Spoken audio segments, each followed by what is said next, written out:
नमस्कार, स्वागत है आपका। मैं हूं आपके साथ लोकेंद्र त्यागी। एक बेटा जिसने पिता की उंगली थामकर चलना सीखा, वही बेटा एक दिन अपने ही पिता का शिकारी बन गया। जी हां, लखनऊ से दिल दहला देने वाली एक ऐसी वारदात सामने आई है जिसने न केवल रिश्तों को कलंकित किया है बल्कि इंसानियत को भी शर्मसार कर दिया। ये कहानी है एक ऐसे खौफनाक कत्ल की जिसने मेरठ के उस पुरानी नीले ड्रम वाले मुस्कान हत्याकांड की यादें ताजा कर दी, जहां लाश को छिपाने के लिए क्रूरता की सारी हदें पार कर दी गई थी।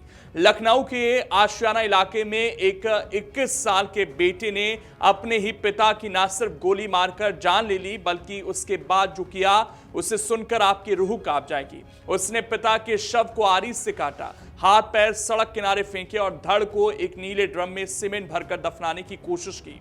आखिर पढ़ाई का वो कैसा दबाव था जिसने एक छात्र को कसाई बना दिया? आखिर क्यों ये बेटा अपने ही पिता के खून का प्यासा हो गया? इस रोंगटे खड़े कर देने वाली रिपोर्ट को अंत तक जरूर देखिएगा और कमेंट कर बताइएगा कि हमारे समाज को आखिर ये क्या हो रहा है।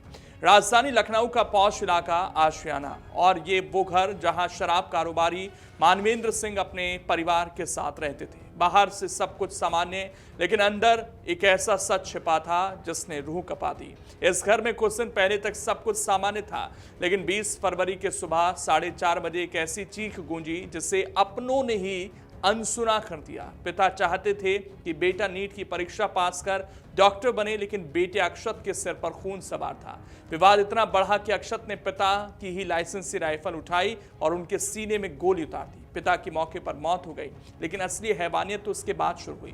कत्ल करने के बाद इस बेटी ने लाश को ठिकाने लगाने के लिए जो साजिश रची वो किसी पेशेवर अपराधी जैसी थी। जब भारी भरकम शव को वो अकेले कार तक नहीं ले जा पाया तो बाजार से आरी खरीद लाया और अपने ही पिता के शरीर के टुकड़े टुकड़े कर दिए। इस मामले में पुलिस ने जब छानबीन की और आरोपी को शिकंजे में लिया तो कई चौंकाने वाले खुलासे हुए। आइए आपको सुनाते हैं इस पूरे मामले पर लखनऊ पुलिस का क्या कहना है। देखिए, थाना आशियाना पे एक गुमशुदगी दर्ज की गई थी कि मानवेंद्र सिंह हैं, जिनकी उम्र लगभग 49 साल है। वो 20 तारीख की सुबह से अपने घर से गायब हैं। इस सिलसिले में पुलिस जांच कर रही थी और इस संबंध में ये खुलासा हुआ है कि उनका जो पुत्र है अक्षत, उन्होंने ही अपने पिता की हत्या एक राइफ़ल से घर में ही कर दी थी, गोली चलाकर। और बाद में उसने शव को हटाने के लिए साँचे छुपाने की कोशिश भी की, जिसके क्रम में उसने कुछ बॉडी पार्ट्स को कट करके कहीं फेंक भी दिया है। और जो धड़ है वो घर से ही बरामद हुआ है।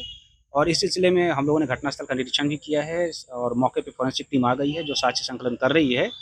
और जो अग्रिम विधि कार्रवाई इसमें जारी है। हैरानी की बात यह है कि वारदात के वक्त अक्षत की छोटी बहन दूसरे कमरे में सो रही थी, जबकि उसके चाचा उसी मकान की दूसरी मंजिल पर थे। कत्ल के बाद अक्षत ने बड़ी चालाकी से सबको गुमराह किया। उसने पड़ोसियों और पिता के दोस्तों को यकीन दिलाने की कोशिश की कि पिता कहीं चले गए हैं, लेकिन जब उसे लगा कि राज खुलने वाला है तो उसने एक नया दांव चला। उसने पिता के दोस्त सोनू को फोन किया और फूट फूट कर रोते हुए कहा कि पापा ने खुद अपनी जान ले ली है। यहाँ पर ये मेरे पड़ोसी थे L91 के मानवेंद्र सिंह, बहुत हमारे मित्र खास थे।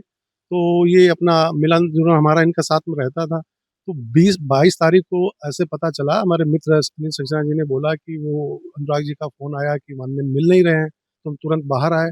फिर इनके लड़के अच्छे प्रताप को बुलाया, भाई क्या हुआ? कहाँ गायब हैं? तो उसने बोला कि वो दिल्ली गए हुए हैं।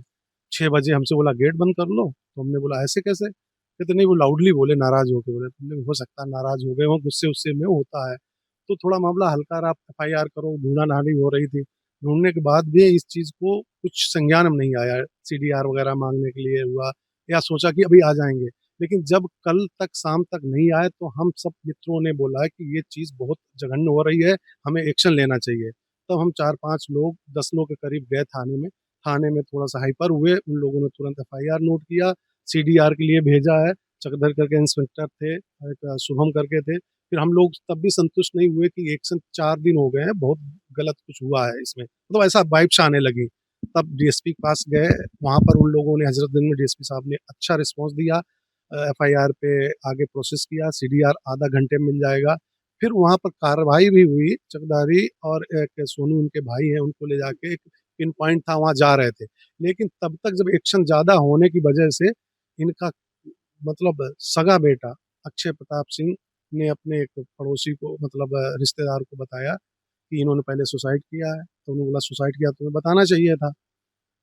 तब थोड़ा सा और पर्सनल जानकारी ली तो उसने बोला ये हमसे कांड हो गया है, हमने ही उनको गोली मार दी।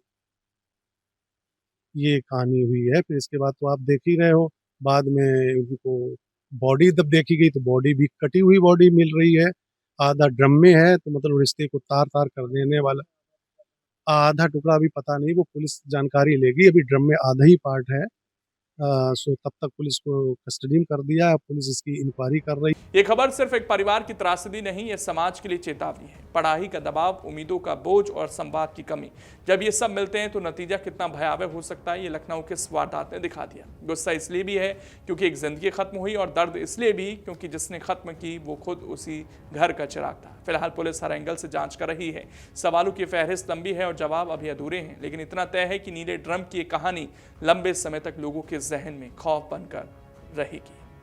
अगर आप ये वीडियो YouTube पर देख रहे हैं तो हमारे चैनल को सब्सक्राइब कर बेल आइकन दबाएं, और Facebook पर देख रहे हैं तो हमारे पेज को लाइक करें।